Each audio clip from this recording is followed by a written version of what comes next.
Ingalaterrako futbolaren zaldunak agurra esango du. 26 urte Manchesterreko aulkian borrokan aritu eta gero Sir Alex Fergusonek ezpata beste bati utzi beharko dio Osasunak derrigortuta.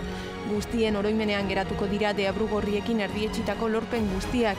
Fergusonek lehen pausoak Eskoziako ligan eman zituen, baina 1986 urtean Old Traffordera heldu zen eta han amaierarik gabeko amodiozko istorioa hasi zuen klubari 59 garaikure materaino.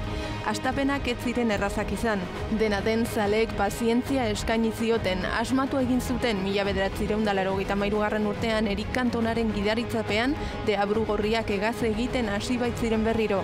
Urte horretan irabazi zuten Fergusonek pilatu dituen 13 ligetan lehenengoa. 1989an eta 2008an Txapeldunen Liga ere eman zion Manchester Unitedi. Alex Fergusonen lana ez dute inoiz zalantzan jarri, izan ere taldea hirutan baino ez da geratu sailkapeneko lehenengo 2 postuetatik kanpo. Alex Fergusonek denbora beste koordenada batzuetatik beste erritmo batean neurtzen jakindu. Gainerako entrenatzaileentzat kargua ustea izango litzatekeena bolada txarra baino etzen berarentzat.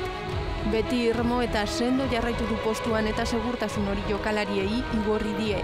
Une gozoan utziko du Manchester United, gorengo tokian klubarekin ez du lotura utziko Sir ohoragarriak.